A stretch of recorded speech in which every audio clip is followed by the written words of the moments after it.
To gavel this in.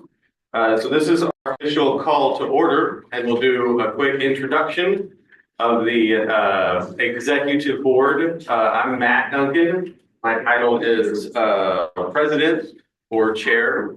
Running the Zoom meeting today and the chat and our pictures. Looks like there's not a lot of us here. Is the vice president and my better half, Margaret. And then we have Jed Smith, our secretary, in the far back corner right there, making sure that everybody is getting checked in and getting credit. In order to be a voting member of the Spenard Community Council, you just have to attend one meeting in the past 12 months.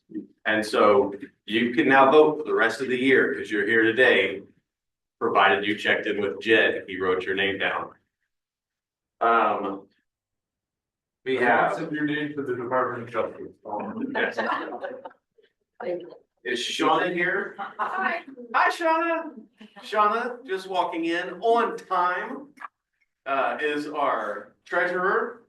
And hopefully, though, during announcements, she can talk about there was a big transfer of ours from New York Community Council monies from us to the Federation of Community Councils. We still own the money, but we think it's actually in a much safer and legal place. And then we have our auditor, Jason Lessard, is with us. He can wave, he's wearing a cool hat. And just walking in, we have our immediate past president, Sarah, who we are going to designate as the alternate for me to be the representative for the Federation of Community Councils. That's a job that she has enjoyed doing. And since it is my job to do it, I'm delegating her to do it. Perfect. How was that? And then Irene is not here. Okay. So we have to do the consent agenda and we have to accept the minutes from the last meeting. So do we have a motion to approve the agenda and to accept the minutes from the last meeting? Move to approve. Move to approve. Do we need a second? We have a second, so we have a move from Peggy, a second from Jason. Any opposed? Hearing none, we have accepted them. All right, so next, we're gonna do community announcements. And I wrote a little canned thing, because this is my first time, and I'm nervous. So, welcome. This is your Spenard Community Council.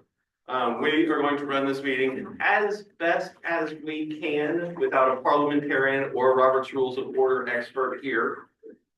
That's for you, sir. But the core tenets of Robert's Rules of Order are three things. We speak one at a time. Majority rules, but minority members' rights are protected and respected, and we will accomplish the business of the organization. If we stick to these ideas, we should be able to fake the rest of it. Quick second to encourage everyone to enjoy the coffee. The cookies, those are paid for by the board members, and we have the dues, which is our coffee fund. It's completely voluntary, but we ask that if you have $5 and would like to give it to the community council, you do that every year. And we'll talk about other ways to do it, but Jed takes cash right now.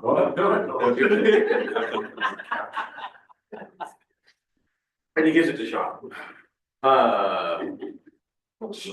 We already went over the requirements to being a voting member. And you have to either live or own a business in Spenard. Make sure that you're checked in. We did our consent agenda. So now we're going to do community announcements. And I would like, since it's our first meeting, to take a little bit of time and just introduce yourself. Say something real quick that you like about Spenard, your favorite restaurant, whatever. And then if you have a community announcement, do your community announcement. Try and keep them to under 1 minute. If you don't have a community announcement, it would go like this. Hi, my name is Matt.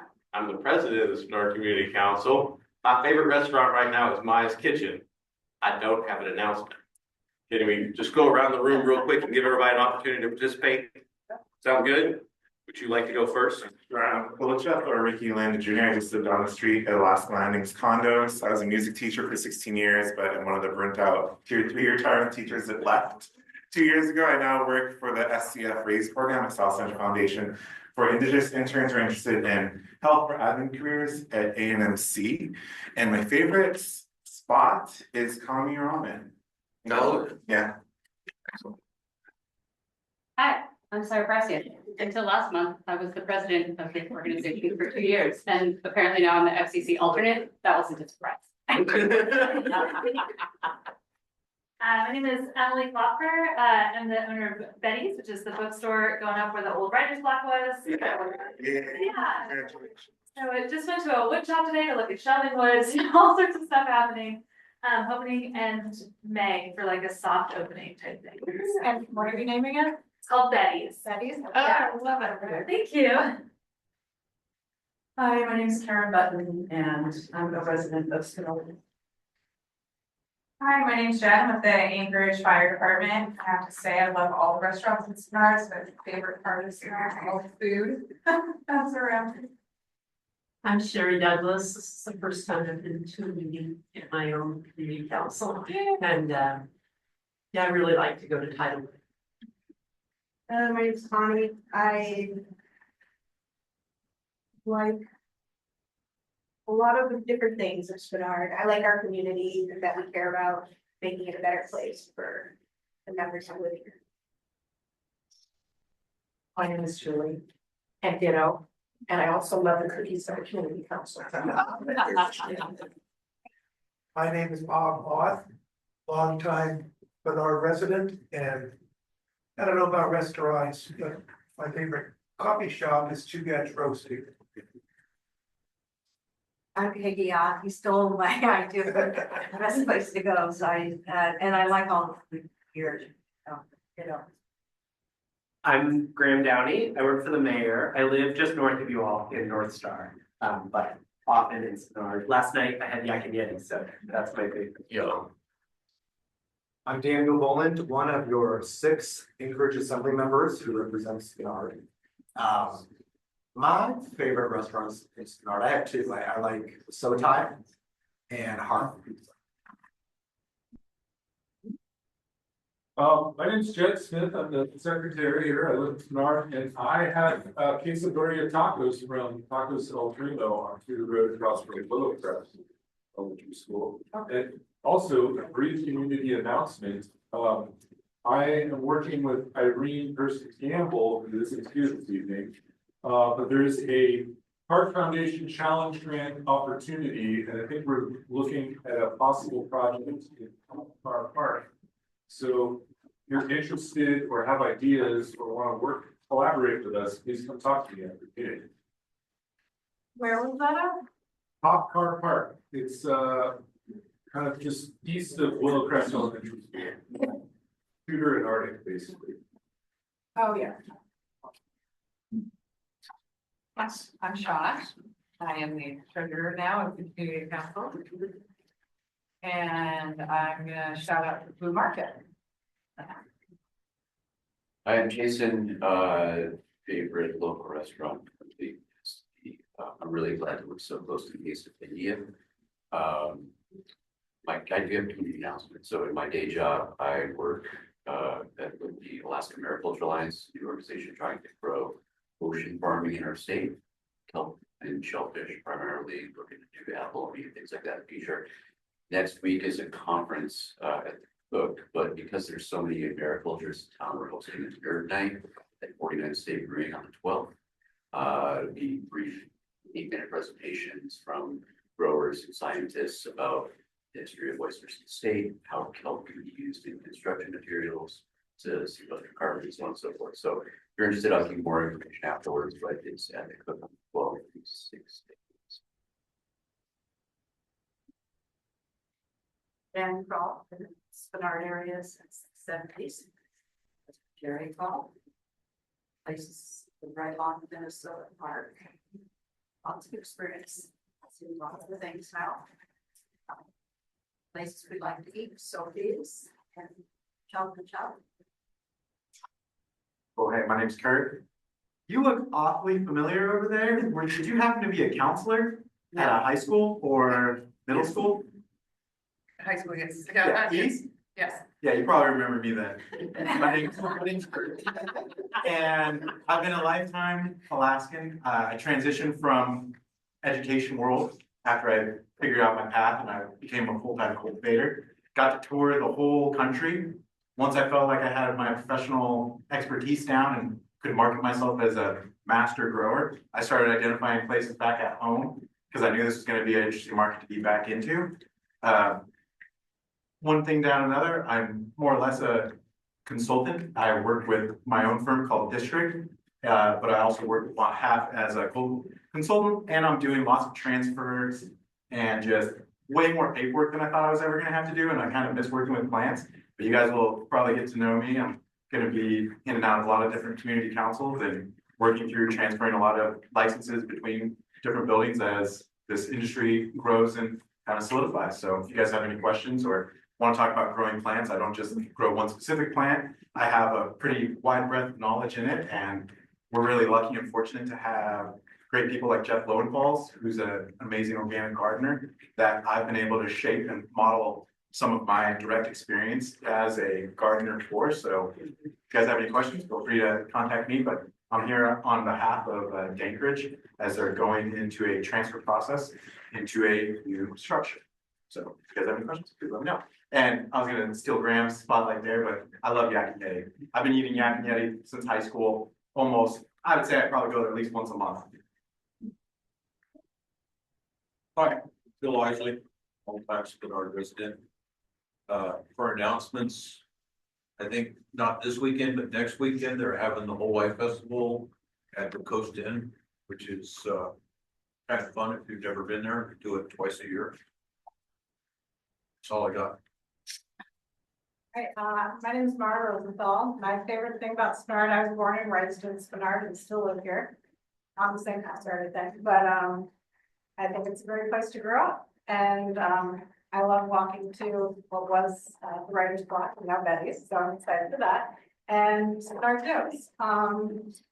And a community announcement I have is, I don't think anything has been formally announced yet, but Parent Involvement Day is, I think, and maybe you guys know more on this, is supposedly hosting some meetings on housing coming up in March.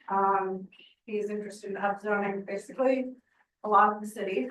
And whether you're in, like, if that's a good idea or a bad idea, I think we need to all have a conversation about it because it's a really big thing. So just be on the lookout. I don't have anyone have dates or anything. Knowledge of that. No, I'm not involved in that specific project, but I can tell the clerk that they quickly. Great. We don't know anything, right? No, I haven't gotten dates from her. But I do know she was planning on having conversations. The mayor's office is also planning on having some conversations, so there'll be And lots those of aren't planned conversations. either? Nothing's announced. So we don't have dates for either. Yeah. I'm Christine. I've been a Spenard resident for, I don't know, over 30 years.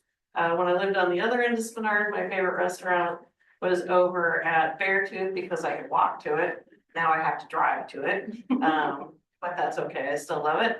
And other than that, my new fave that I run into is Refuge Coffee over there on Spenard at like 34th. What a great spot. Great coffee, great place to hang and chat.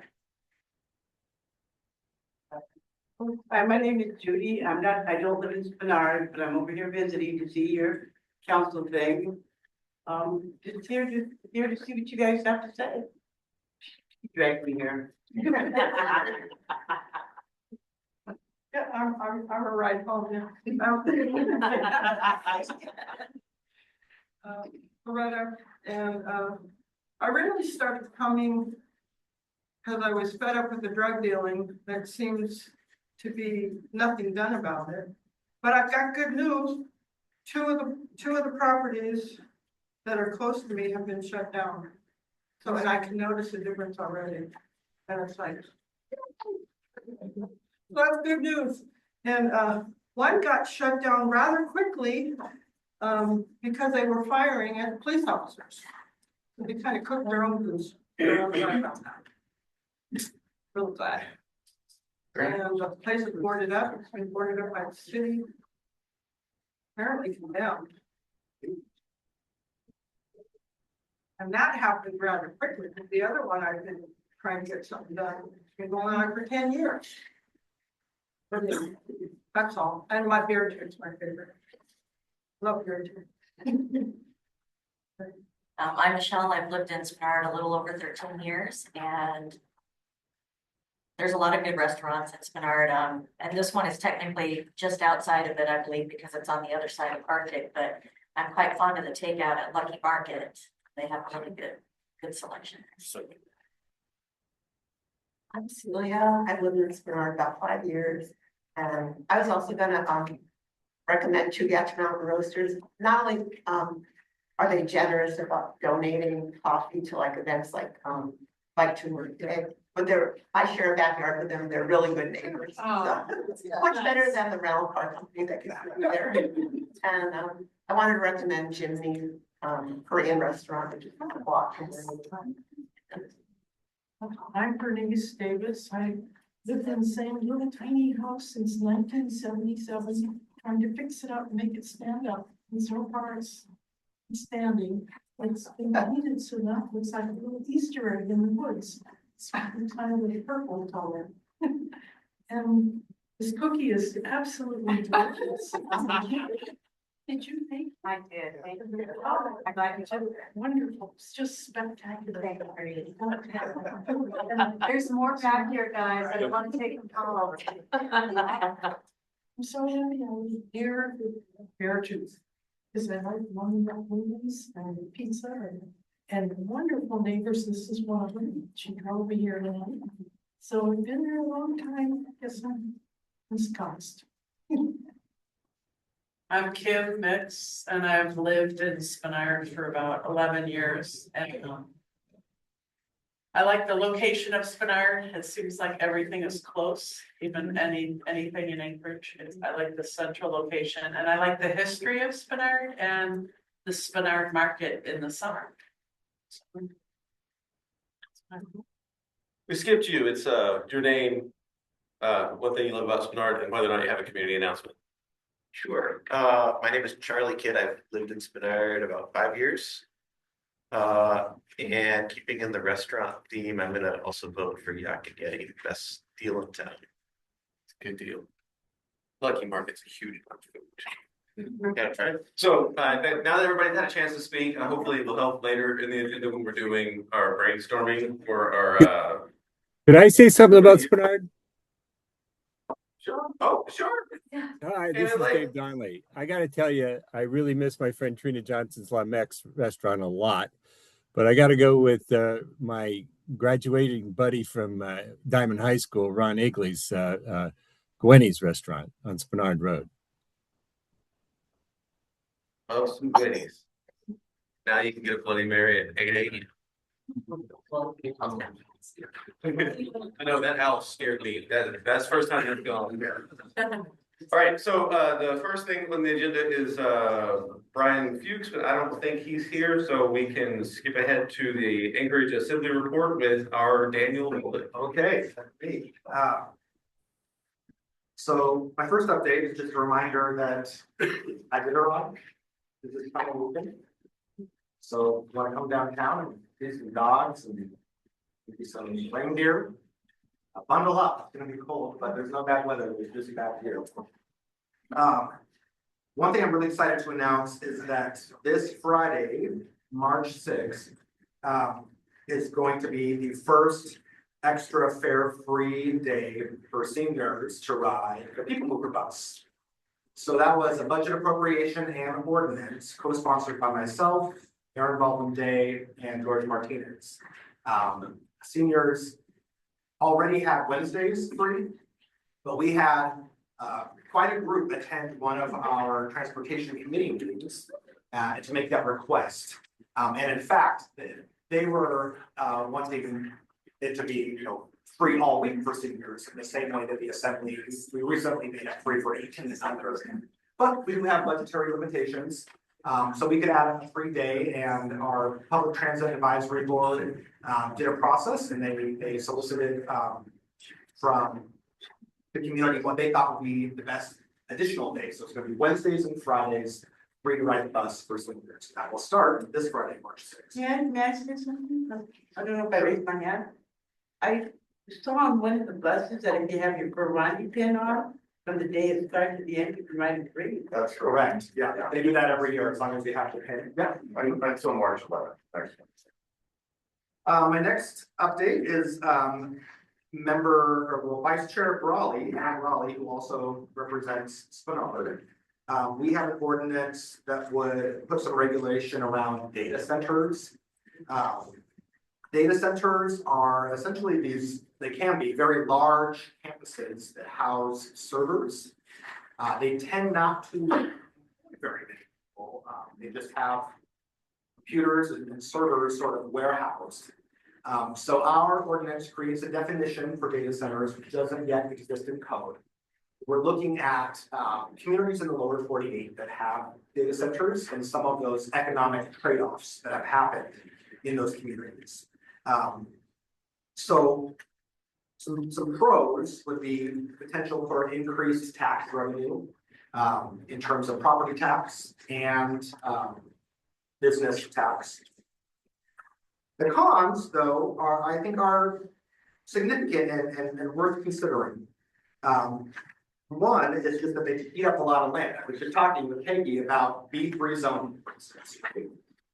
We have very little residential capacity left in Anchorage to build multifamily housing. I think that's what's driving some of the conversations that Aaron Ball Day and other colleagues of mine are having in the community. So when we take B3 zoning, where that is the area where a lot of multifamily housing is being built, we have to decide, do we want to dedicate that to housing, or do we want to dedicate that to car-centric uses like storage units or car wash units or drive-thrus, right? How do we balance those needs as a community? Well, these data centers, they would certainly add into the mix of that. They would be quite significant in terms of their footprint. They also have high energy demands. A single data center can use as much power as 100,000 households. So when we're thinking about things like, are we going to run out for energy in Anchorage? And who bears that expense? Additionally, they do have some risk for pollution, both in terms of wastewater pollution, but also noise pollution. So our ordinance would seek to mitigate some of those industrial nature of data centers by requiring a conditional use process that would strengthen public input if and when one of these is proposed in Anchorage. It would also require landscaping buffers, property setbacks, and enclosed power equipment. We're also in communication with local utilities, and we're looking at how we can require them to issue reports regarding, is there enough capacity to support this type of use, again, if and when one is proposed. We had the first public hearing on that at last night's meeting.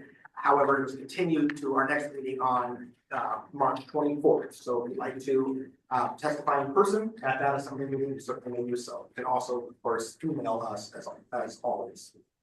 And then the final thing I will report on is the upcoming election. I want you all to know that this Sunday is the deadline to register to vote if you haven't already. And even if you are registered to vote yourself, you may know someone who isn't. They can do that at voterregistration.alaska.gov. Ballots are going to start being mailed out on March 17th, and they must be either returned to a voting center, a secure drop box, or postmarked by election day, April 2nd. If you go on the municipal website and hit the election icon, there will be information about all of the locations for the drop boxes. The voting centers, there's 3 of them: City Hall, Lusac Library, and then the Eagle River Town Center. So those are options to get your ballot in if you don't want to just put it in. And that will conclude my report. So I have Phil, what's your name, ma'am? Christine. Christine and Jason, we'll do those three and four, and then that's it. All we can do. All right. Phil, you went first. I would like to know how much our mini elections cost us each year. Like for the last 3 years, you can email it to me, I'd really appreciate it. Sure.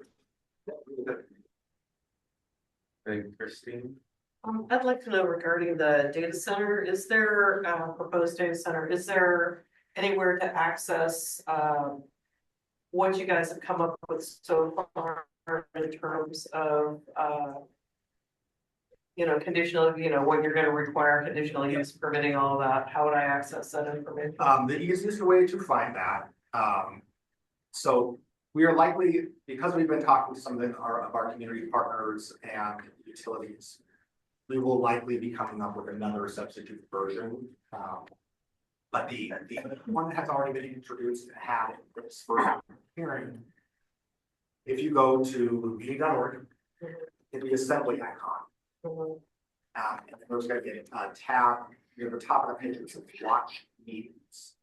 Watch meetings? Watch meetings. And then there'll be a menu, like sort of go down previous meetings. And if you look at the agenda for last night's meetings and scroll through that, it's an item in the 14s. So you'll be able to see the ordinance and the attached memo with it, so you can read through that yourself. Also, we had a work session on the topic where Anna did what I think was a really good presentation, pretty detailed. And had some example photos of what a data center could look and feel like. In that same previous meetings, you can find that work session and watch it recorded on YouTube. What was the date on that work session? Oh gosh, it's last Friday. Thanks for being here. I have a quick question on the data center. So, I know outputs, noise, pollution, there's ways to regulate that. And a big concern is the input of electricity, which has a byproduct policy. Is there a way, is it within the city purview to sort of enforce the center like that to do something with their waste heat? In rural Alaska, it's used a lot for a lot of different projects, right? And so if it's just a byproduct that's just going to be there, can we force the use of it? Whether that's just steam and then creating energy that goes back in the system or something, but rather than let that go to waste, it's just something that gets very boring. And I don't know if the city can kind of regulate that at all. Yeah, possibly. That has not come up before. Appreciate that. Water use too. What would that? Water use, you don't have metered water use. It's gonna be an issue if they start slipping a lot. So Metropolitan Day has introduced an amendment to that effect. Reporting. Water use. And last question before we move on to It was very related to yours about that last hearing. Was anything brought up about Finland and Microsoft, how they use it to heat homes in Esper City? No. 40%. They're using data center heat to heat homes. They heat 40% of Esper City, yes. Very interesting. So I could say something like that, I guess, but that wasn't talked about in the last hearing. No. Okay. But I mean, again, this is all helpful information, and now is a great time to email me. Yeah, or I'll go to the hearing, I don't care. And also, there hasn't yet been a data center proposed here in Anchorage, but we're seeking to proactively regulate. So a lot of this will evolve over time and be iterative. But we at least want to put a basic structure for public process and some requirements in place. All right, we have a police officer here. I do not know your name, sir, but are you here to do the, this is. Lieutenant Fuchs. Oh, you're Lieutenant Fuchs, okay. Yeah. I didn't. Did you get new glasses? Oh. I do. A little bit of an age thing, we don't want to talk about. So hello, everyone. I don't have a ton to report other than last time, so I'm gonna bring it to speed on just a couple of things.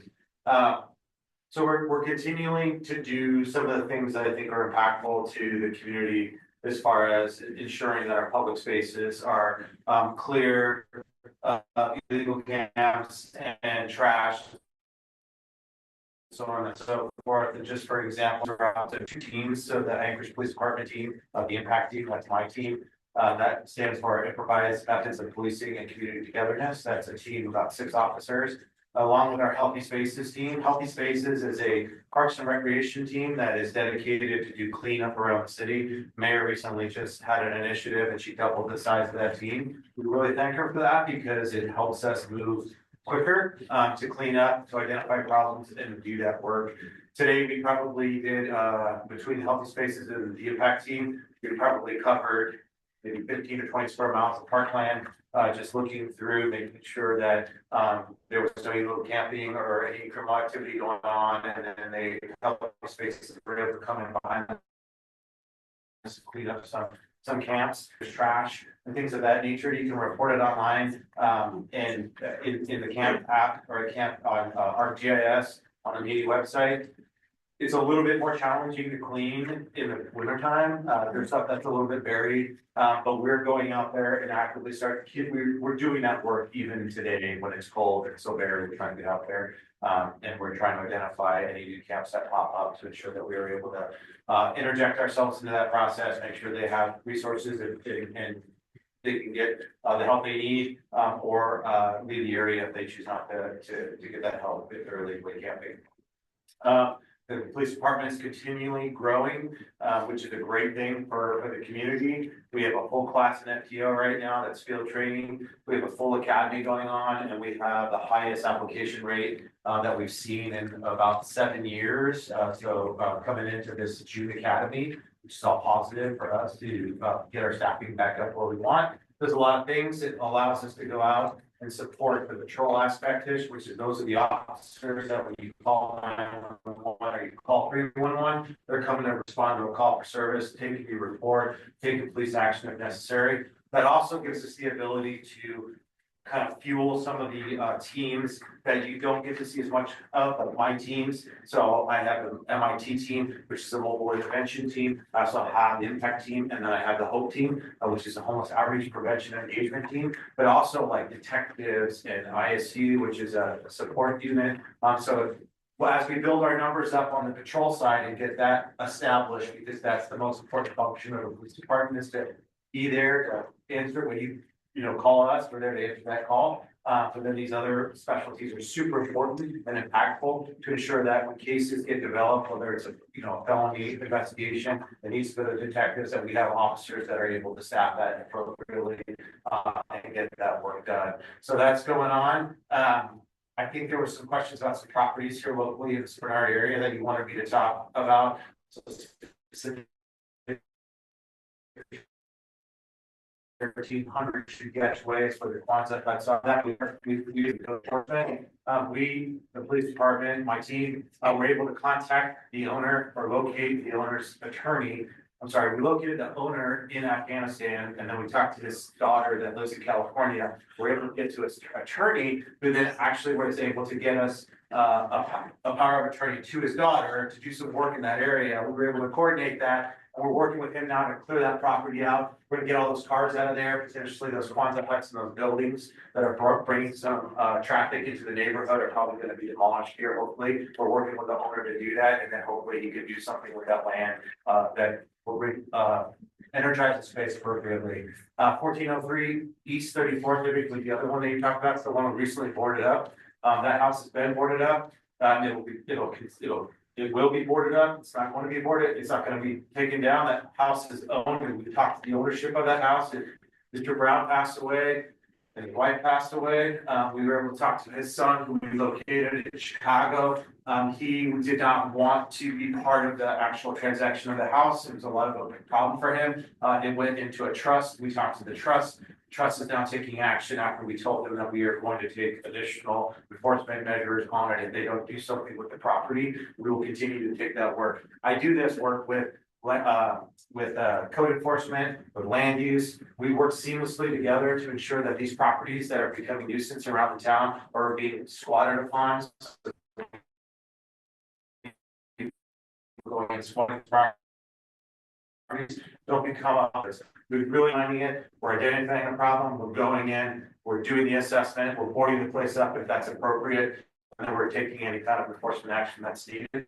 And then the goal here is to energize that space, get that homeowner motivated, or that landowner, whoever that landowner is, motivated to develop that property. So the whole entire city, Spenard is just a great example because these two properties we worked, I think were kind of a problem for most people. We talked to a lot of homeowners, a lot of business owners, and so we were able to take some action and do that kind of work. So we're continually trying to improve our processes, partner with other agencies. Efficiency improvement is a big deal for us, and getting you all results that you want and making your community safer. Of course, our number one priority, the chief's priority, the mayor's priority. So and the assembly's priority.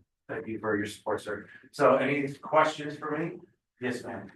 And I don't know if I misunderstood, but it sounds like there are a lot of, not a lot, I mean, maybe 7 to 8 different police officers that are involved actively in this program you were talking about with reprobating. On my team? Yes. I have 3 teams. Each team one of my team consists of 6 officers, the other one consists of 6 clinicians, and the other one works as a social worker. Okay, so to that point, I think it's great that we're dedicating officers to that, but we are still having a lot of issues with traffic violations and people getting killed.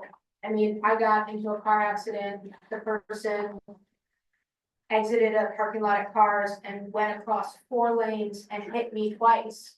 And I called 911 to request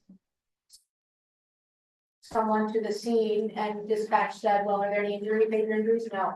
Okay, well, is there any impairment? I'm not trained to judge whether or not somebody's impaired. However, I said to them, well, the way that person just flew out of the parking lot at that speed and didn't even see me, like ran right into my door, makes me think that he is impaired. And no one responded. And then I was supposed to go online and film, but what that meant is that person who did traffic, who could, violated the law, caused injury and damage, is not held accountable. They don't get ticketed. And when I realized that, because then I went to fill out what I thought was a police report, but your website then links us to the Alaska State traffic accident report, and it's just a DMV report. That's So- what we fill out. But, okay, so now I'm filling out what you fill out, the same form, but it So doesn't. it's a little bit different, but we can talk a little bit about that. Okay, so my point is though, this person who violated traffic laws in Anchorage, who injured, caused harm to me, my property, admitted full responsibility and fault, is not being held accountable for his actions. So I do think when I realized that, it made me feel like all of these accidents that are happening where people are violating traffic laws and the policy of not responding to them means nobody's getting ticketed for those incidents, which means those people have no consequences and they're free to go. I mean, they don't think, some of them may not really care that they did anything wrong. They got away with it, it used to be, you did violated the law, you got a point off on your driver's license or a ticket, and that was your incentive to not commit another traffic violation. You could take defensive driving courses, but I did that when I got into an accident when I was 16, and it taught me to not get into an accident ever again. So that's a really large concern for me, especially considering the chief has come in and we've heard other officers and over time that the traffic division is limited and they are not fully staffed and they're not able to fully address all of the accidents and issues that are happening. But we also are entitled to it via community code to have a traffic division that is effective in keeping our city safe. So it's a little bit of a, So I'm gonna try to unpack some of that, you said a lot. I know, I'm sorry. Well, let me try to give the really short answer, which is heard more. So I think you heard from Lieutenant Hughes and more police officers, we're having more capacity and traffic, we know, and the mayor is taking really seriously. Assembly is taking really seriously, zero concerns. So the short answer is, I'm so sorry that happened. Absolutely, this summer we will be prioritizing increased traffic enforcement. So thank you for asking for it, we will. Yeah, I appreciate that. I feel like you guys can say that, but there's always something else that'll come up.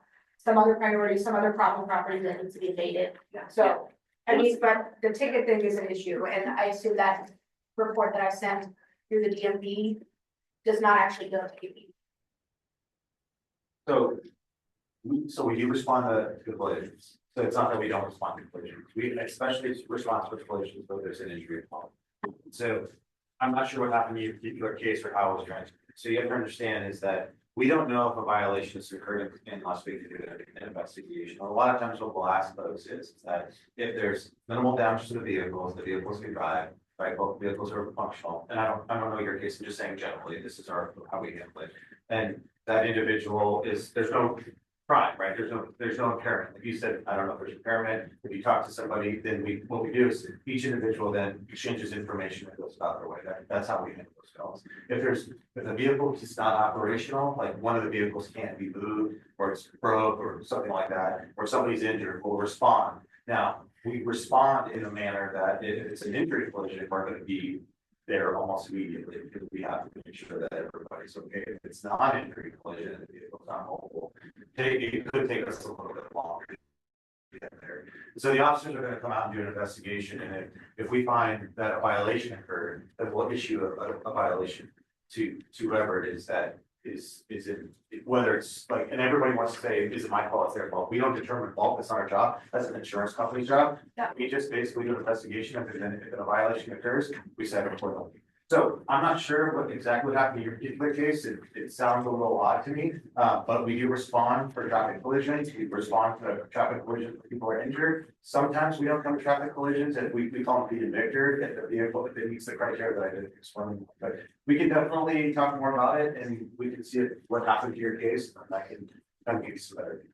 Anybody else have anything? All right, we gotta keep it really short because we gotta move on. We have people that have to speak and leave. So can you ask a question or question? I'll keep it relatively short because that way somebody might have a chance. So, you were talking about legal. One of the questions I have is what do you do? Because right now for Radio 2025, almost everything is possible to protect private property. The few little stocks that are left, say northwest corner of Davis Park, that goes to no campus. And so pretty much what you have, the Roman population, just a third of no man, going around the city, no place to go, like Northeast. And then now they can't stay in parks, in fence. And so they're going to abandoned buildings, trap houses, all across the city. And it's just a symptom, a signal of a larger problem that you have a group of people that are impoverished, that they need help and support services. They turn around because they don't have it. They don't come to get your site like a criminal and they take it out and take it down to the house. And so I guess the question is, where are the people that are out there supposed to go? Because now they can't get access to food services, other things. The health department can't find them. They have cases, so it goes to continue to find people. And so that's my question. And then there's no regarding illegal or legal walking on the road, but that's something separate. So I think your question, Jamie, is where you can. Oh, well, where can you go without becoming a criminal if you cannot afford to pay rent? That's a larger conversation. I mean, that's not for me to decide. I can tell you if there's one legal campground that's sanctioned in Anchorage that I know of, and it's off of Muldoon. Yes, There's the Golden. Just right. These are people that one. You asked me you could legally camp, I answered your question. Okay, so there's no place to go. There is a place to legally camp in Muldoon, and that's it. But Lieutenant Chief, when you find someone who is illegally camping, you offer them services. You say, do you want to go to shelter? Shelters are full. So hold on, Jamie. Okay, so we absolutely go out of our way to provide, and we have gone out of our way to provide a immense amount of support for people who are in suffering from homelessness. Okay, so much so that the chief of police dedicated an entire unit just to do this work, the first of its kind and the only of its kind. And we just got a grant awarded from the state of Alaska to have the first and only peer support team come into the police department for substance use disorders. So we're gonna have a clinician and somebody that has lived experience that has had basically substance use problems be with that team to go out and help extend a hand to get these folks in treatment right away. The city has gone above and beyond, in my estimation, to provide a lot of services to folks. When we go out and make contact with people, even in an enforcement capacity, we always ask first, how can we help you? Where can we take you? What can we do? And if somebody has an actual want to be unhoused and go into shelter, we find a way to make that help. It may not be right that second, shelter may not be available, but we have something called the Good Neighbor Fund, where we've extended time and effort to put somebody into a hotel that they could go for a day or two until a shelter bed comes open. We recently were able to reunite a mother and 8 of her children with the Good Neighbor Fund on a plane ticket back to her family in Seattle. And these are all private and not taxpayer funds. The Good Neighbor Fund is a wonderful event that occurred through Kenny, he's a saint. And people donate to the fund. And we were able to do great things for people. So I think the city has gone above and beyond. And ladies and gentlemen, we have to have 2 functions, in my opinion, and I've been doing this job for about 19 years now, to address some of the challenges that we see in our community when it comes to homelessness. You have to have outreach. There's no doubt about it. We have to make sure that we're doing our due diligence to provide services to people that need services and that want to take them. And I stress, want to take them. You also have to have enforcement.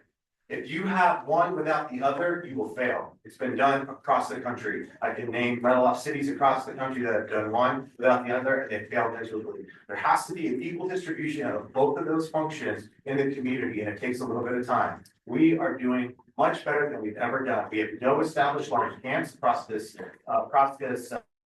We are consistently helping people out with stabilized shelter. For the first time, we have full-time shelter, 300 beds, guaranteed. No research capacity going back out into the community once the weather starts to, warm up a little bit. So we are doing what needs to be done. We are absolutely doing outreach. We're absolutely taking care of people that want to be taken care of. It's not perfect, but we're moving the needle.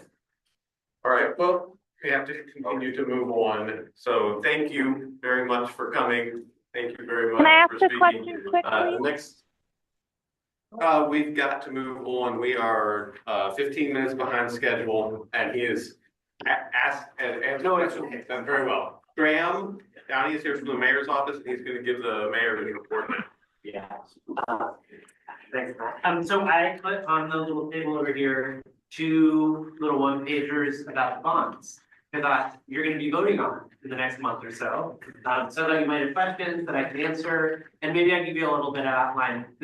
I started the municipality, and the mayor took office about 1.5 years ago, and I didn't quite understand how our municipal finances work. The gist of it, the very simple version, you can get as deep as y'all want, is that the municipality's operating budget, so our sort of day-to-day, most of our personnel expenses, Lieutenant Fuchs, all paid out of our general operating budget, my salary, et cetera. That's under a tax cap. So the maximum amount we're allowed to charge, sort of pegged to inflation and population growth. Now, capital budget, so our roads, our parks, the big things, our municipal buildings are all part of the bonds. So you, the voters, decide on the capital budget every year. And you decide whether we should build the things that are in the bond. So this year we've got 7 municipal bonds. We've got the parks bond, we've got a police bond, fire bond, the Chugach Park service area, or Chugach Park access bond, a public safety transit bond, a community facilities bond, and ARTSA, which is the road bond. So some of this are gonna be things you care a lot about. For example, in the parks bond, we've got Fish Creek, a little bit of extra money there for the trail connection.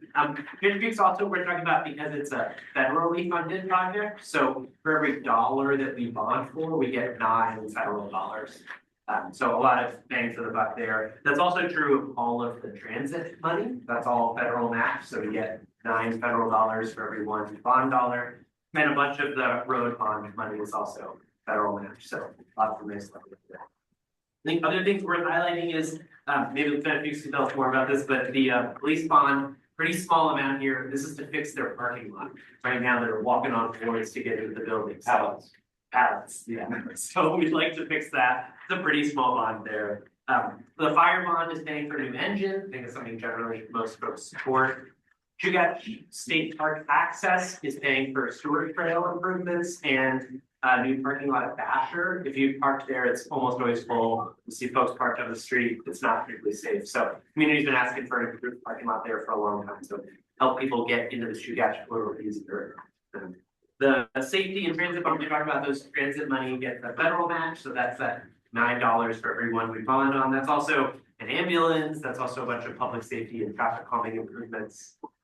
Community facilities includes the PAC and the LUSAC and a bunch of other buildings that the municipality owns. Kind of putting the roof on, which, as you know, long-term is important for saving us money, because if we don't put a roof on the building, then it's gonna leak, water damage, and then we're gonna have a lot of bigger bills. So kind of just taking care of some of our municipal facilities there. And then ARTSA, the road and drainage service area bond, paying for all of our road projects. Again, a bunch of those are federal match. And I don't know that any of the specific ones are in Spenard, but a lot of this year's bond is paying for sort of area-wide drainage improvements, traffic calming, and road safety, and for pavement preservation. Again, similar to how you want to put a roof on your house, you want to preserve the pavement of the roads, so water doesn't get in and the road doesn't. So kind of trying little by little to keep our roads completely. So those are the 7 municipal bonds. You also have maybe another piece of paper you picked up about the one-time school district levy. It's about $11.8 million to make sure we're providing the maximum amount we can to the school district. That's going entirely to teachers. So helping to reduce the increase in class sizes they're expecting. So happy to answer questions about any of the bonds. Are we not thinking about closing these schools? Are they still talking about that? Yeah, so that's gonna be the school district's decision that they have to make, and I don't envy them. It's a really hard decision. This $11.8 million would partially, there's a big gap. It's more than, so this would only partially fill that gap. So there would still be a gap even if this was. So if we do close them all, then we would need $11.8 million, right? I think that money is still needed for teachers. And if we close them, then we're gonna lose all those teachers out of the 3 school districts. I think we'll still have the students. And there are no teachers, right? So schools doesn't disperse teachers into other schools that need them. Somebody said we had shortage of students. Is that true? So the 3 schools that are potentially being closed are under under capacity. So those kids will go to other schools, that they will require teachers at the schools that they go to. And this bond does not cover the entire amount of the shortage that ASD is suffering right now. So they're probably gonna need all this money anyway. They also just don't have teachers. Right, okay. So we've hijacked Graham's comment. We have a question for Graham. No, I wanted to point out that Dave Donnelly, who's on the school board, appears to be on the call, so maybe he can answer some of the questions about the bond. And about the classroom reductions. Yeah. And he can He does not want to volunteer to do that. We could I. Yeah, so. Yeah, any other bond related questions? Right. Quick question, Connery, Daniel Craig, Pierce Robinson, which one? Wait, what are my choices? What do you guys, if you have any questions? Yeah. About bond. I think you got some for me, Daniel Craig. Well done, all right, so we are moving on now. Wait, we have one more person scheduled. Did Laquita show up to talk about the Chugach Way rehabilitation project? No, so we are going to move on. Our next would be new business or continued business. We have no continued business. Did Jennifer Pierce and the mobile crisis team make it? Hello, welcome. This is your 10 minutes of fame. Yeah. Well, thank you all for letting me speak and be here today. My formal title is Dr. Jennifer Pierce. I'm a psychologist at the Anchorage Fire Department. I'm the program manager and clinical supervisor over the Mobile Integrated Health Program. A lot of words. What that means is that I oversee the mobile crisis team, and also I'm really excited to announce the core team just launching in January. So our mobile crisis team, what it is it's a licensed mental health clinician paired with an EMT or paramedic, and we respond to behavioral health crises across the municipality of Anchorage. So Girdwood to include that. We usually have one team on at a time, 24/7 to capacity. What that means is if I have a clinician who calls out sick, I'm sorry to say, I don't have a backup. If a clinician's out on vacation for a night shift, I don't really have a backup right now. It's something we're working on and we're continuing to grow. I'm actually working on hiring one more clinician to continue that expansion to be available 24/7. Some days of the week, I do have 2 teams available, which is great to be able to cover everything that happens within Anchorage.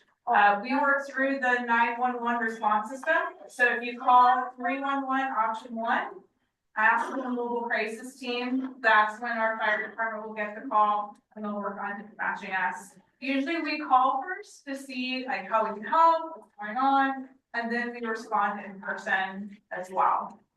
Just kind of quickly, so you guys have an idea of how much we're doing. In 2025, we did over 6,236 total service responses. So that's crisis response, that's follow-up, and that's outreach. In 2025, we had 5,446 911 responses, which was a 30% increase from the year before. Every year we've been increasing our responses and also the number of responses we do.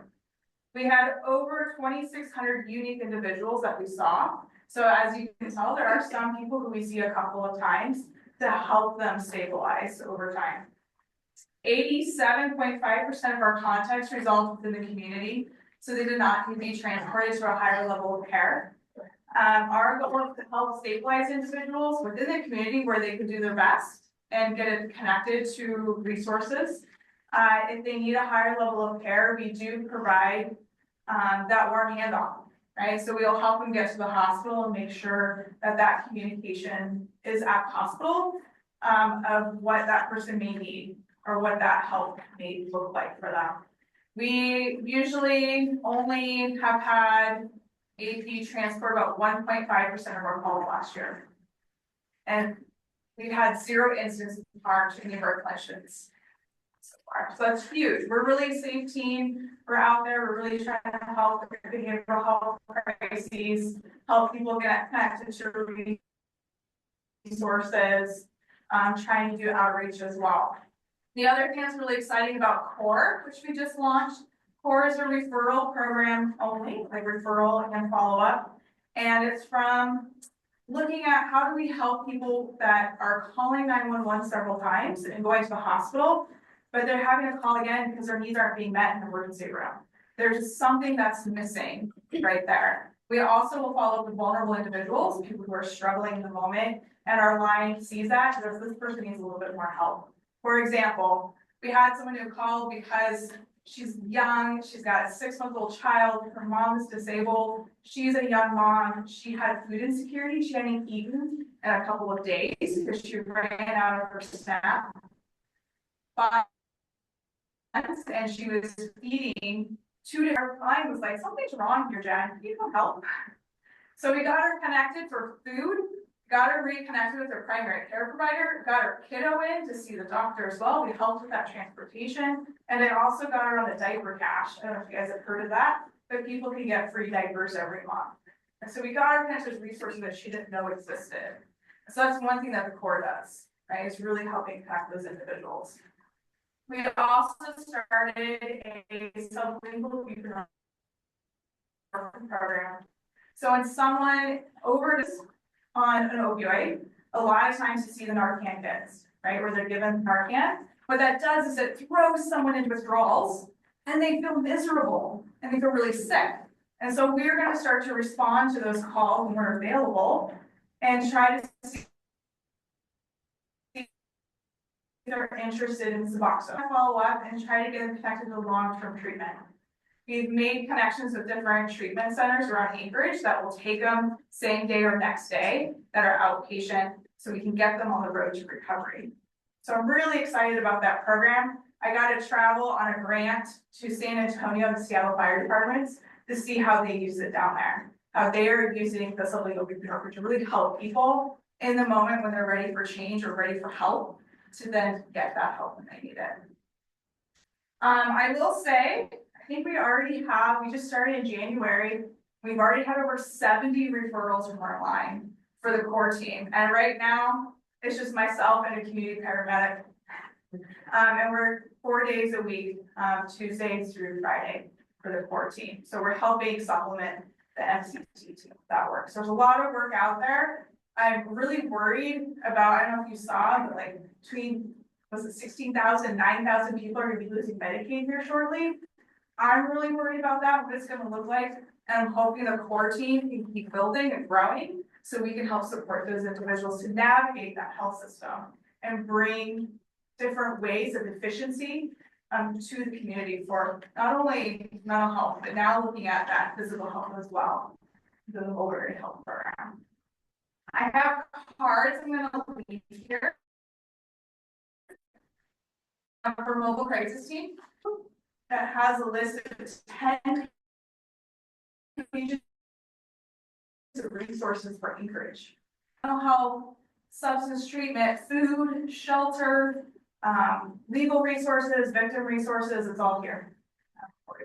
I also do internships. So we do master's level and PhD level internships at the fire department. So I have students updated every year.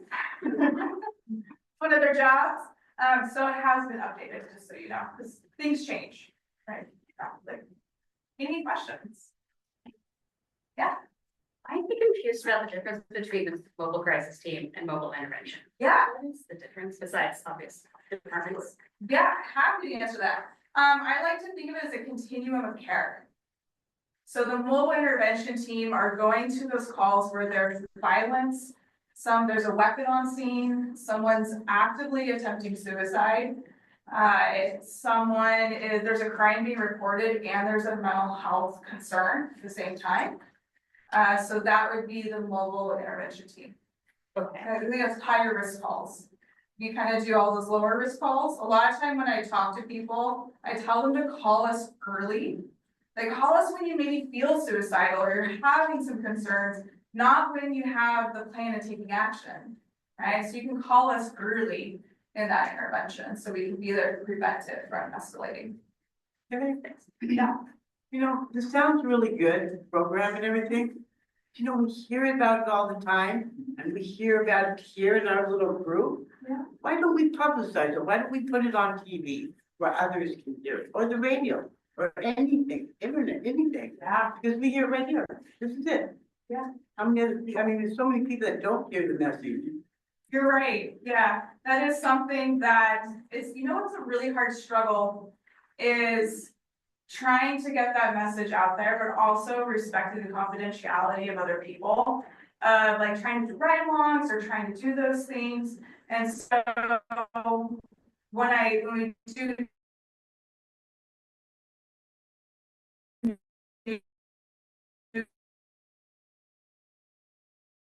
or different articles, we recently just had 2 news articles actually saying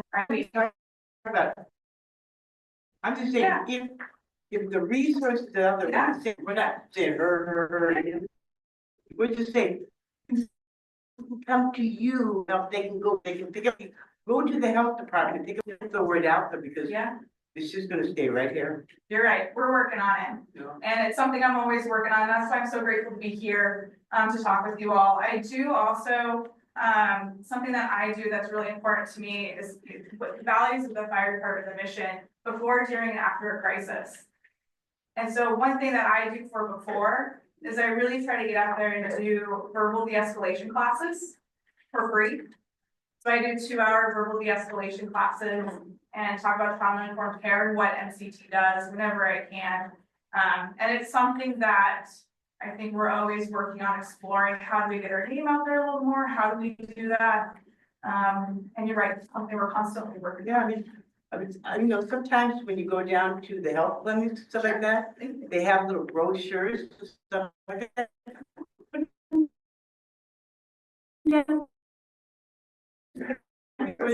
Somebody comes. I mean, to some degree, that work is happening. I invited Jennifer here tonight because I'm a big supporter of this, and this is one of those. This is the first that I've heard of.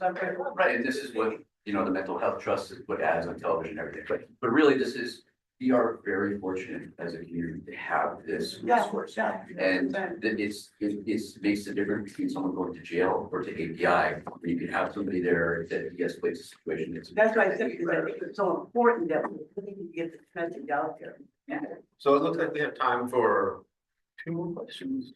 And I can stick around till the end, so if you guys have more questions for me, I'll be here again. I just have, so I was thinking when she was mentioning like in the health clinic, you know, like putting it at Providence, is it like at the hospitals or doctor's offices? Yeah. You know, just anywhere where people are just sitting there waiting anyway. And they see sometimes up on the wall, you know, like just a small poster, like, are you aware of this?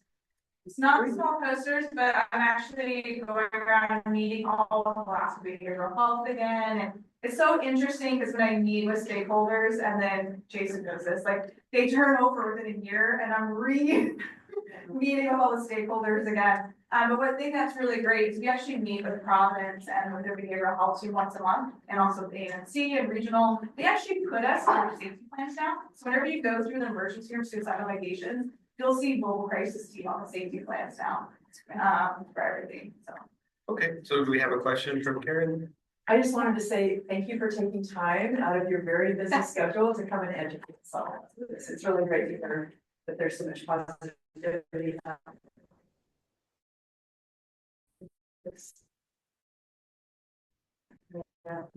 All right.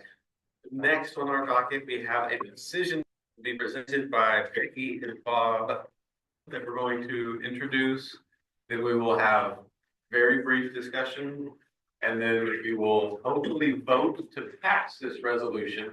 What would we be voting over? Peg, Bob. I just going around. It's gonna sit here. Yeah. Well, there is a draft and it's updating this trails plan from 1997 that I found with my stuff. And it was adopted in 2000. And I know that because I have the letter of adoption that was sent to me when I was president of this council.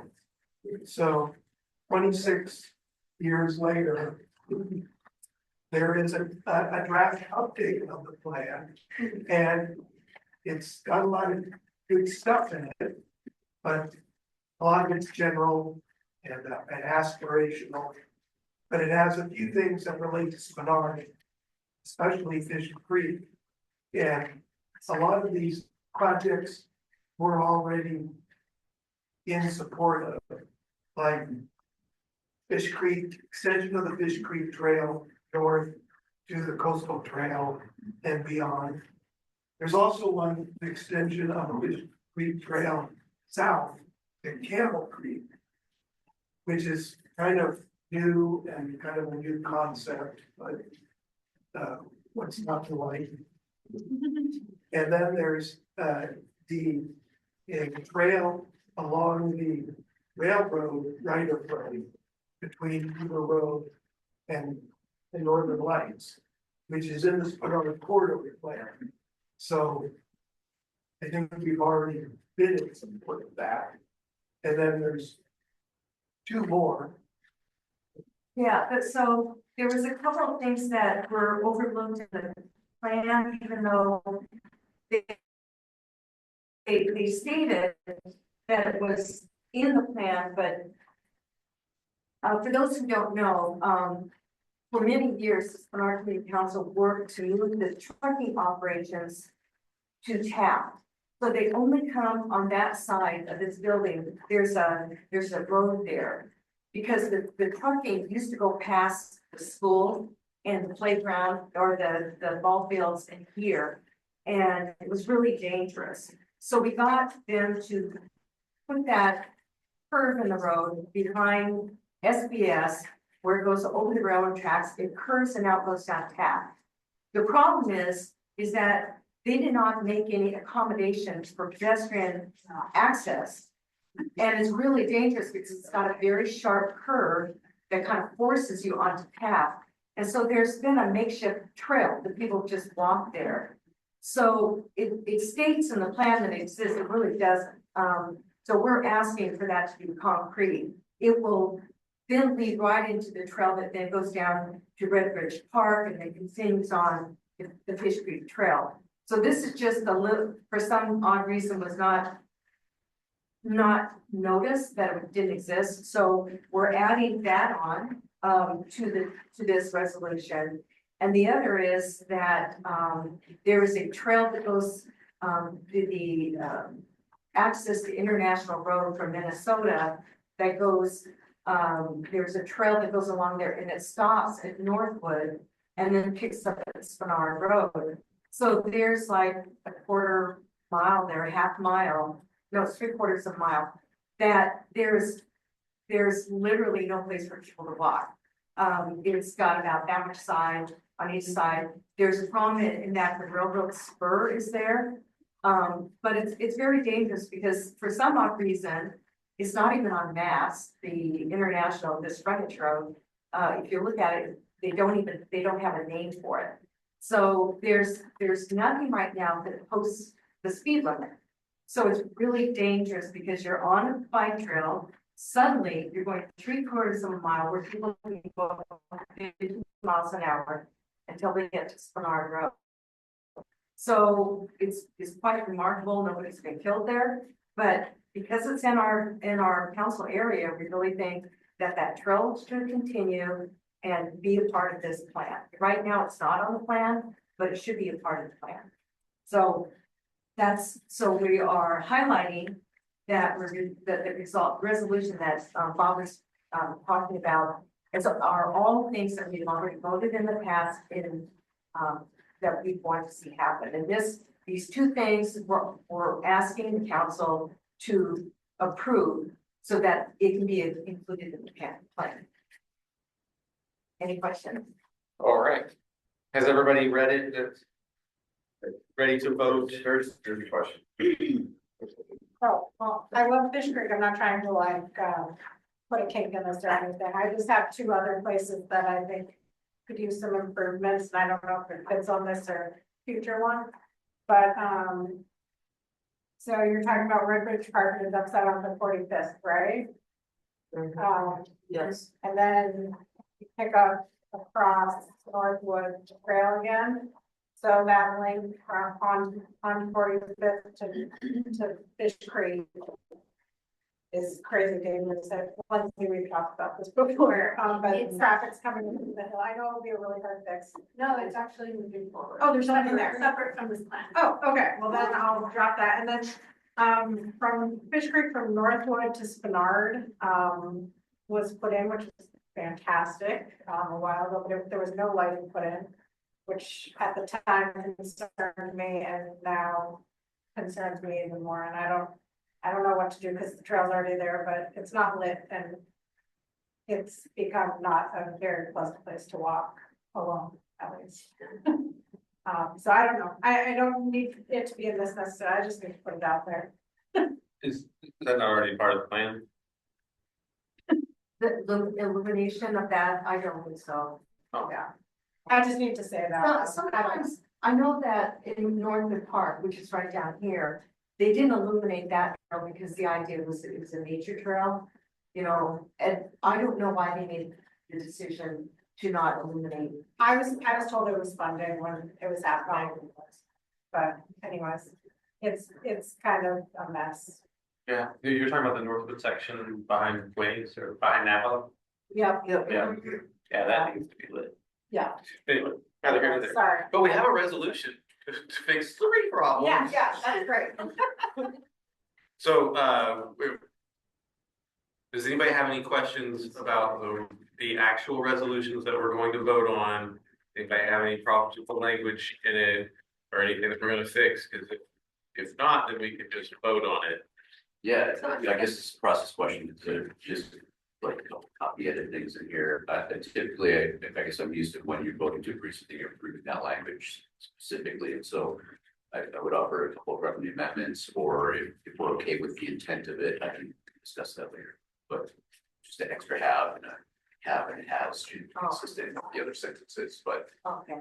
It's really We minor just stuff. word It's not changing the intent of this at all, exactly. Okay. I just don't know how the process works here. So what you showed us before, that's a draft plan from like 26 years ago. And is it still gonna be a draft or is this the final? Well, the plan is a draft plan. Actually, comments are open till March 31st. Okay. From anybody. So Regarding it's any contributing, part of the plan. it's contributing to a final. Yes. Yes. Yes. So you can move to have the edits and you can share them with Peggy and say, we're gonna change the tab to have, she can just accept it.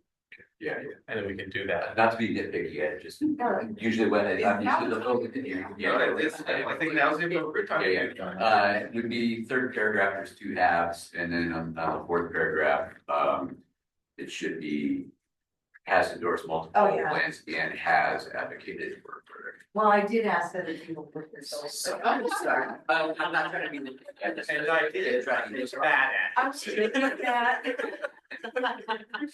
So if those are friendly and you accept them, Oh, yeah. okay, Yeah, I mean, that's so fine. That's fine. accepted as amended. So now we're gonna vote, right? So we'll take a vote in favor and opposed. If you've been to a meeting in the past year, you live in Spenard or own a business in Spenard, you can vote. So as amended, do we want to approve? We need a motion in a second real quick. Okay. Move. You're gonna move. And we have Accept the a resolution second as from amended. Oh, yeah, I can say. Michelle. Okay. So move in a second.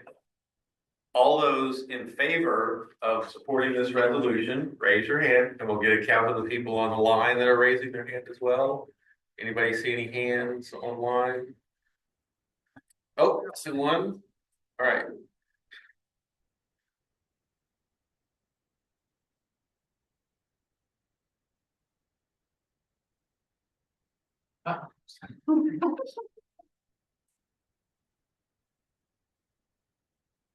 Got 22. All right, so that's 22-4. All those against?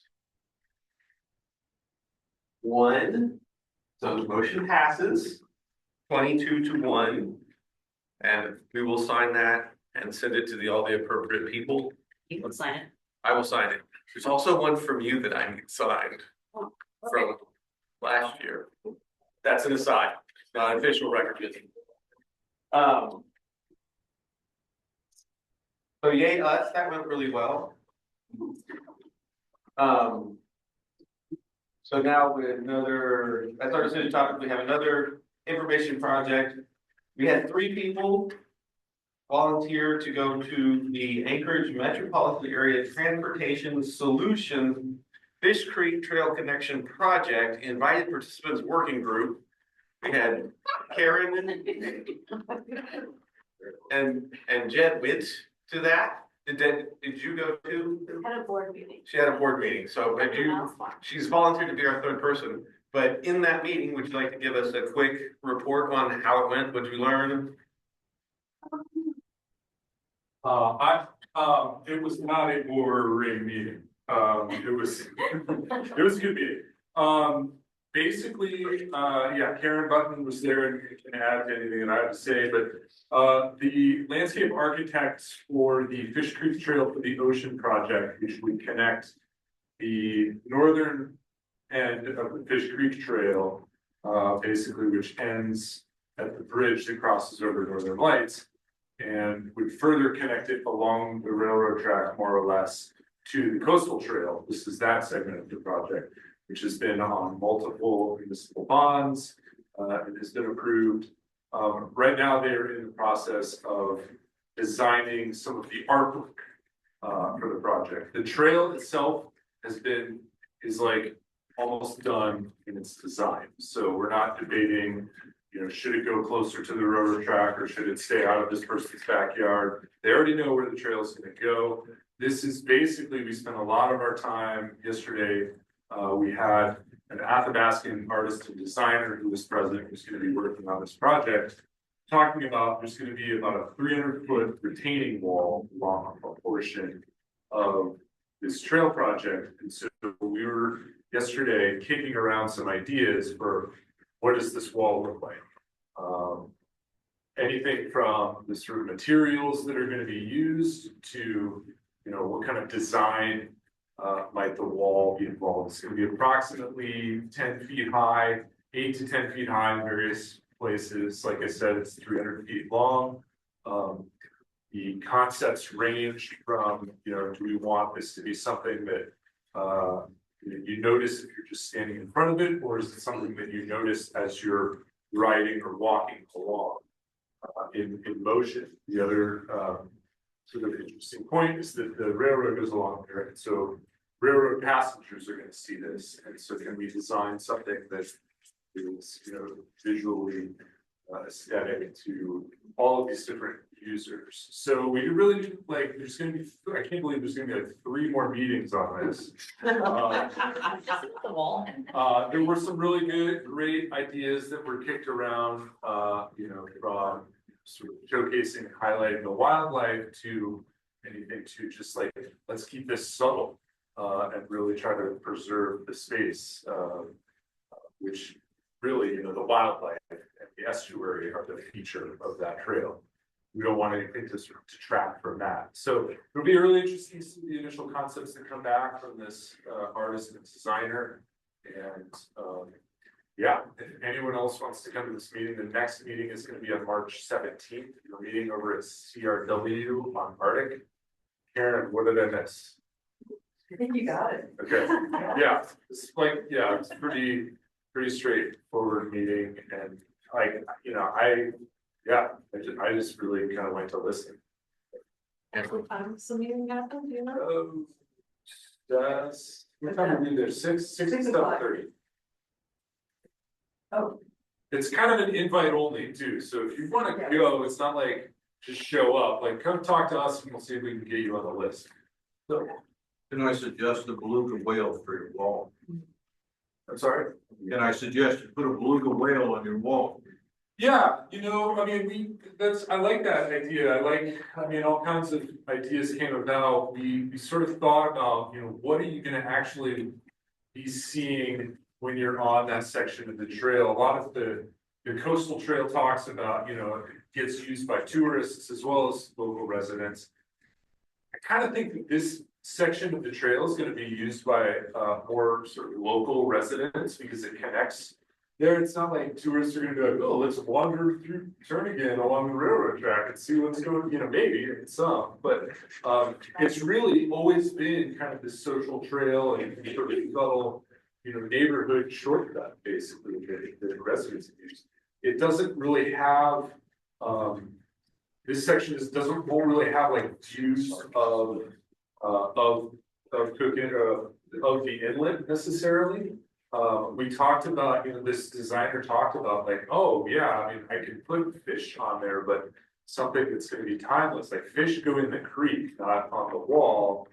You know, I mean, I don't know. I'll bring it up. I'll let them know. I'm representing our council. I'm here to hear your ideas and share them.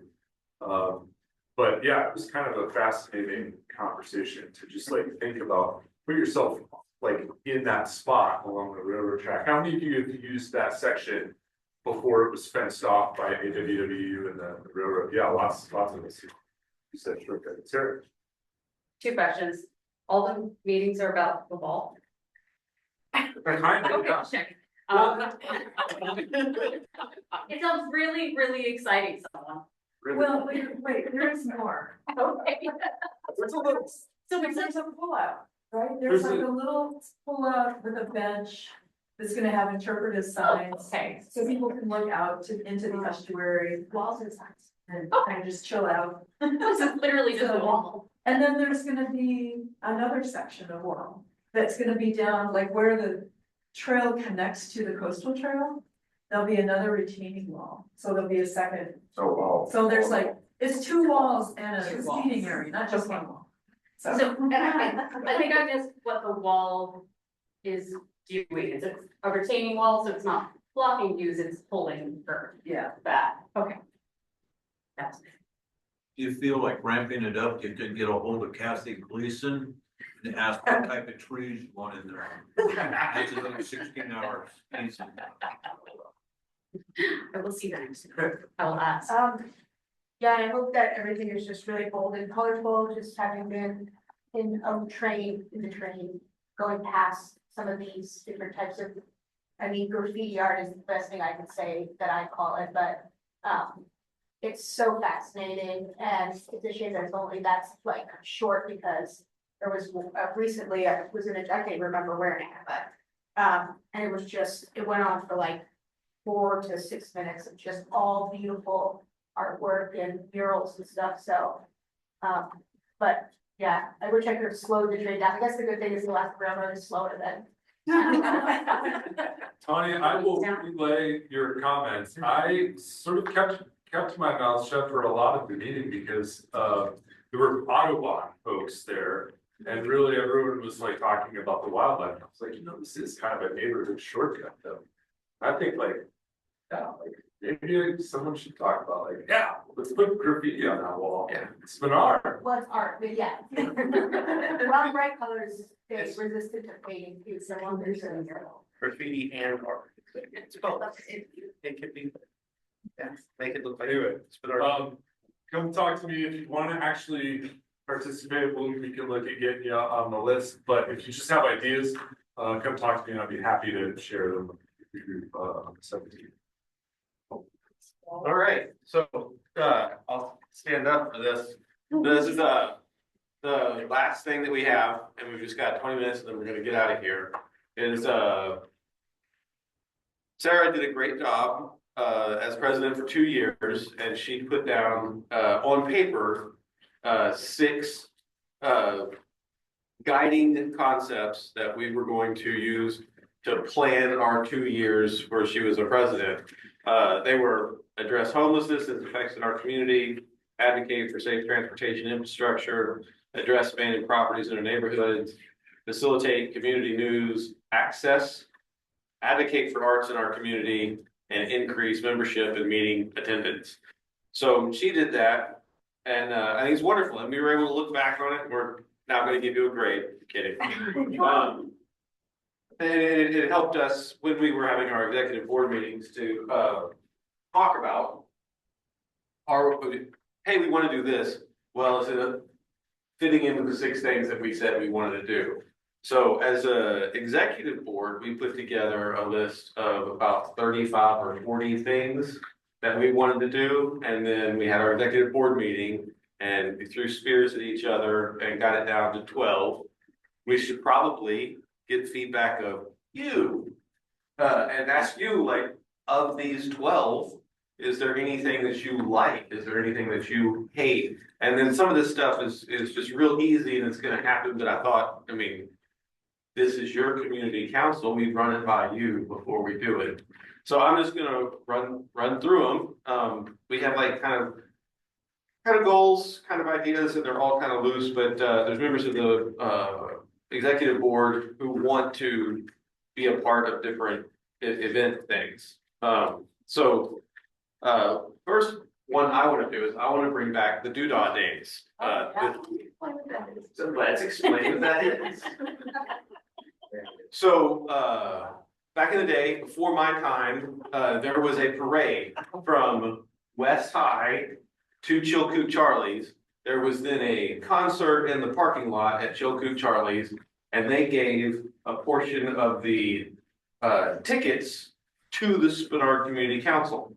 And that's where most of the money that we have to put the art installation underneath Spenard Road on the Fish Creek Trail, to give money to buy candy for Trick or Treat Street. When we've spent, you know, thousands of dollars in the past 5 years of that money because we had a bank account.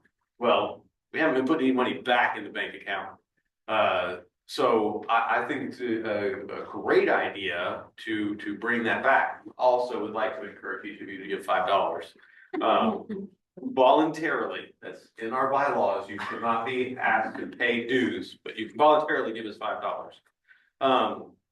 So I was thinking there's no way that I have the resources get that done in 2026. But I was thinking maybe we could start talking with Chilkoot Charlie, start looking at what permits are required in 2026. Maybe do like a block party where we just have a potluck and spend some time together and announce that we're gonna do the doodah days this time in 1 year. Does that make sense? That we can't do it as an executive board and I can't do it as a person. It would take everybody in the room to like say, get on board with doing the Doodah Day parade. We would have to contact people with antique cars. We would have to contact the 4As and any of the nonprofits that are in the community that have that would want to participate and fill out the parade. The parade route is like 3 blocks, right? And then we would have to get Chilkoot Charlie's to agree to give us money for fully staffing their concert in the parking lot and see what that would look like. And I think that's a fantastic idea. The number 2, this one is super easy. The Federation of Community Councils already has all of the programs and equipment and all the stuff to set up a Venmo. So many of us who don't use cash anymore use Venmo all the time, and you simply point your phone at the QR code. It gives you a link, you push the button, and you say $5 and your dues are paid. And then that money would not go into what Shauna's hands and Jed's hands. They get passed around and kept in an envelope, but it would just go straight into our bank account to finance this with our community council. And I think that's like, all we have to do is say, hey, do that, and then they'll do it, and it'll just be here. Merch. We have fantastic artists in our community. The Hula Designs, they make shirts to order. And we have our, It's Always Sunny in Spenard palm tree on it. No one is going to make inventory. We're not going to come here and set up a box and sell merch. But we could approach Hula Designs and say, if you print a sweatshirt, a hat, a lunchbox, whatever, and put the It's Always Sunny in Spenard logo on it, give the Spenard Community Council 50 cents, $1, whatever. And then we could go to the Hulan and say, I would like to order a sweatshirt with the Raven and the dumpster, and It's Always Sunny in Spenard on it. And then $1 would magically come to the Spenard Community Council. That's if you want to do that. If you think that's crazy and you don't want to pester Mr. Hulan, we don't have to do that. But I think it would be pretty cool. We're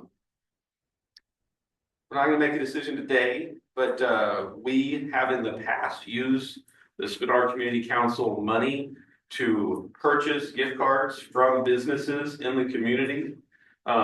We have 9 meetings left in this year, so if we bought 9 $10 gift cards from the restaurants we mentioned, Beartooth, Mai's Kitchen, and just gave those away as door prizes, we could do that. That would only be $90. We could probably talk someone on the executive board just doing that. But if you're interested, I am interested in your opinion about these things. The whole executive board is interested. I went to a training called Chartering the Course. And I would really love to see us send 5 or 10 of our members to this. It was an all-day training. There was great food. They provided lunch. And it's available for as many of us as want to attend. And it taught a lot about what Robert's Rules of Order are. It taught a lot about the history of the community council. They taught about the levers of power that the community council has access to and how our structure is supposed to be set up.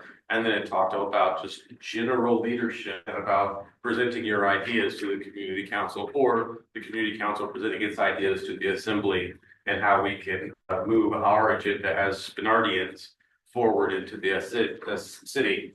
I would really like to send people to do that. So with that, in your mind is something we could do. What was the name of that? It was called Chartering the Courses put on by the Federation of Community Councils. It'll be called something different next year, that was just. That was just the name of it this year. Yeah, They tried to make it in late January. yeah. But it was great. Our auditor, Jason Lessard, has volunteered to head up the committee to update the bylaws. There are just simply things that have changed. We no longer have a bank account. We've voted on a resolution 6 months ago to no longer have the Spenard Community Council's funds kept in the Spenard Community Council banking account, because we don't have We don't have a tax ID. a tax ID number, and the number of people who were using the Federation of Community Councils tax ID number to put money into bank accounts from the Spenard Community Council was in the 20s, which is insane. So we just closed that loop and fixed that problem, but that's not reflected in our actual bylaws. If you would like to help Jason Lessard fix that and go through the bylaws and make them reflect reality, he would probably really love to have help. Yes, sir. If you no longer have a bank account, where are all these fundraising items that go? So it goes, the Federation of Community Councils has a tax ID number and they keep the money on our behalf, but it's still our money. Yeah. So that's an excellent. Bank account is just not ours, it's the Federation. It's right. And they yeah. keep track. Yes. That's right, which means our auditor's job has changed, little things like that. We need to rewrite that.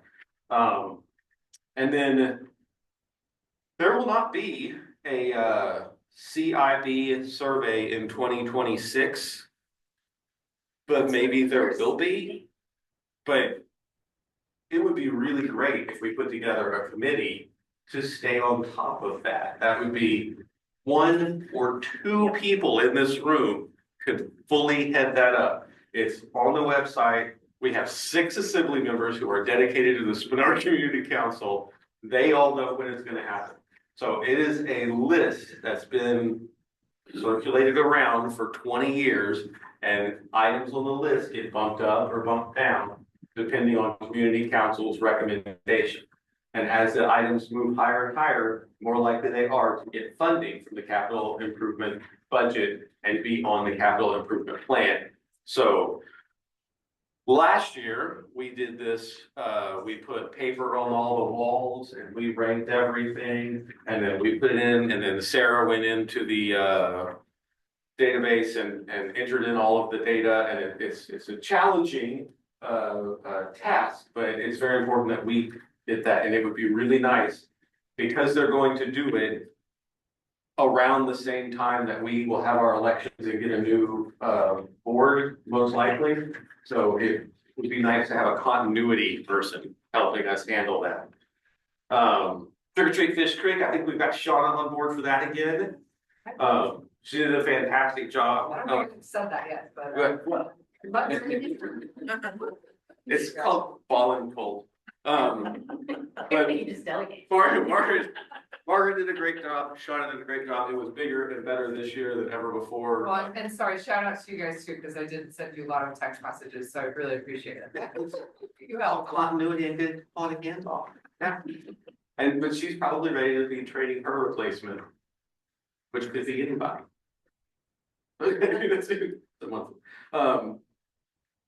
And then the Fish Creek Connection Committee, we've our resolution writer for today, Peggy and Bob, have already started with that. We've got Jed monitoring the construction of the wall.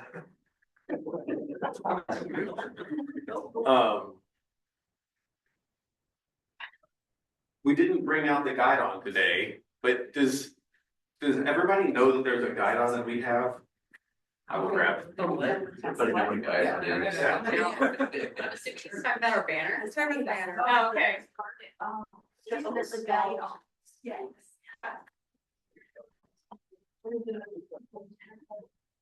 I don't think. That's what I found. First ones. It's the.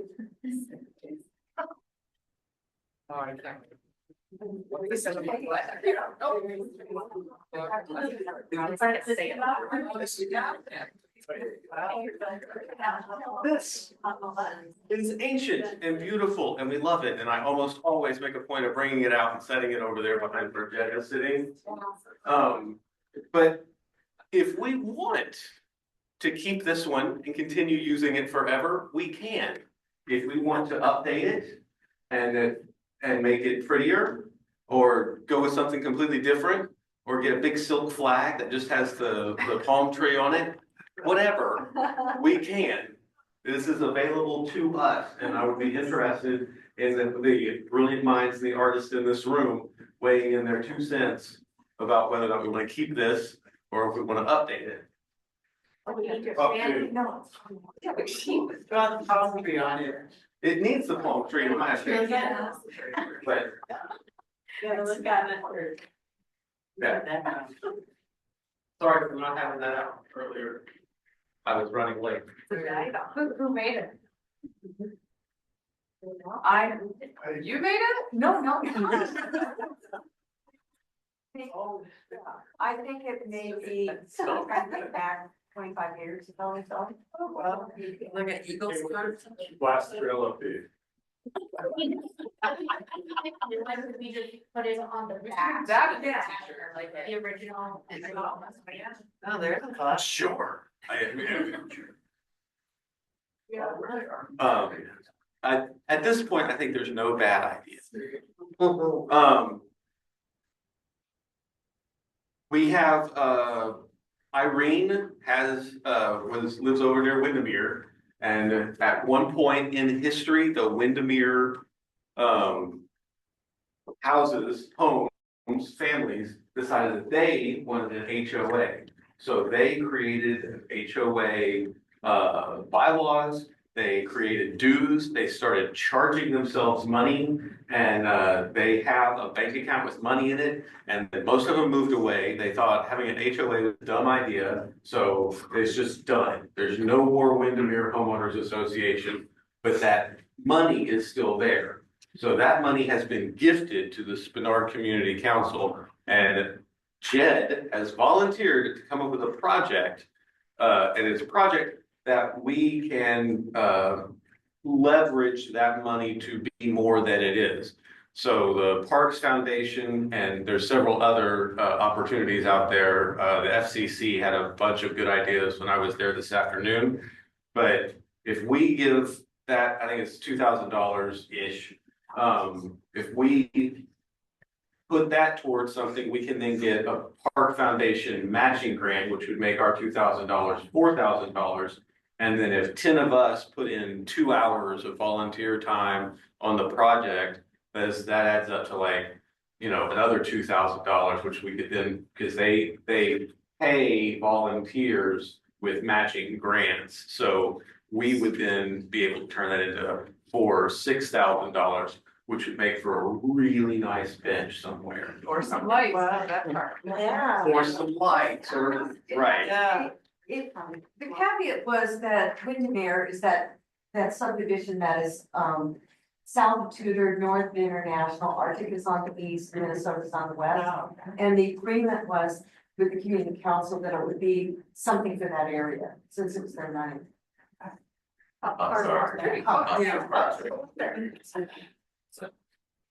Yeah, but Jed's heading that up if you want to work with Jed to be a part of that.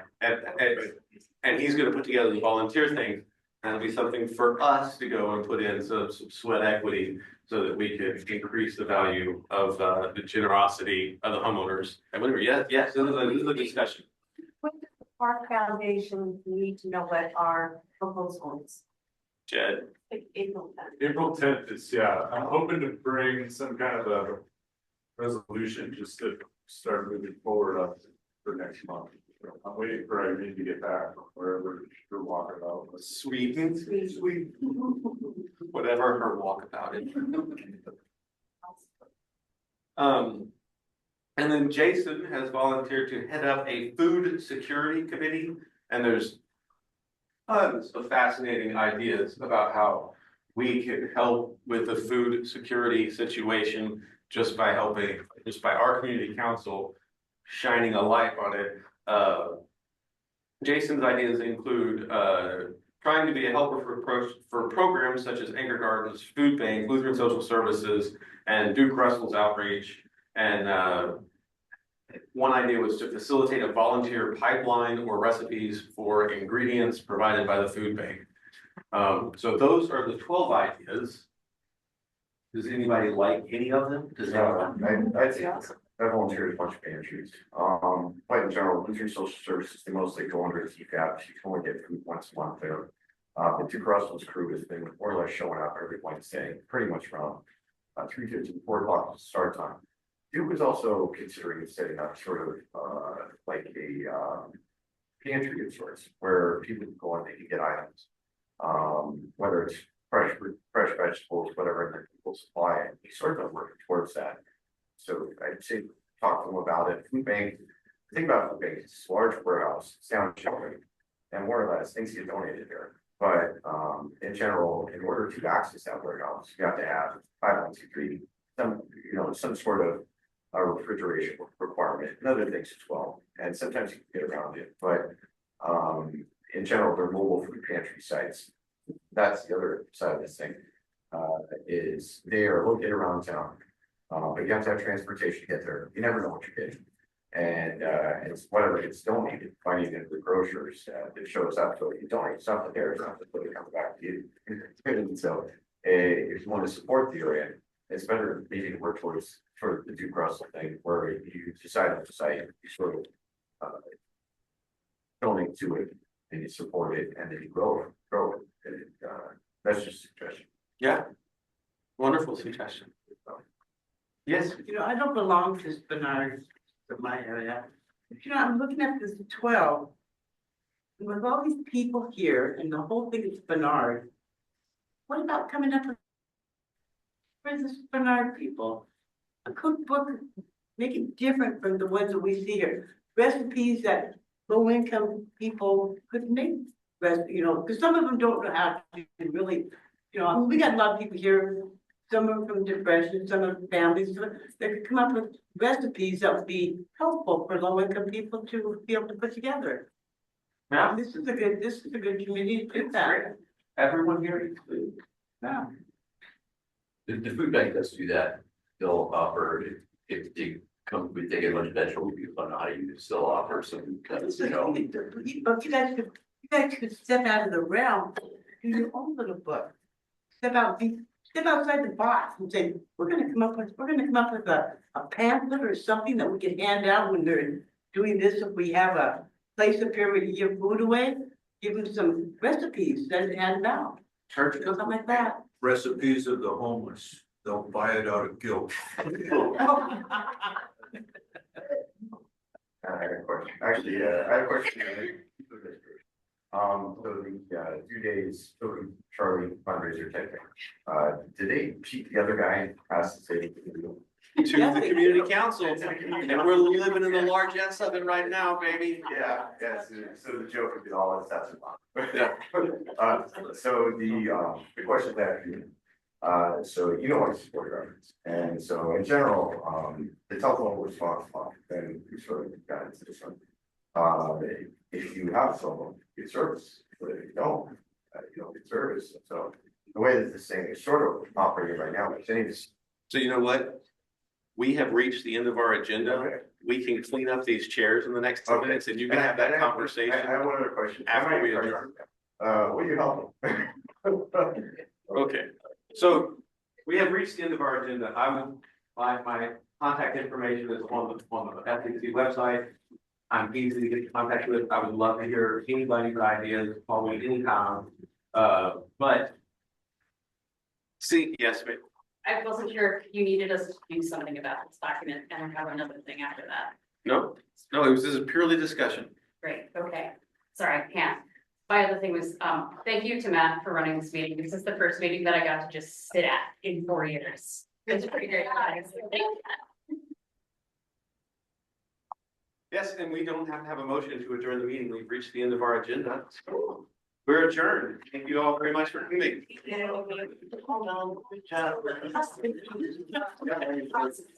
Meetings.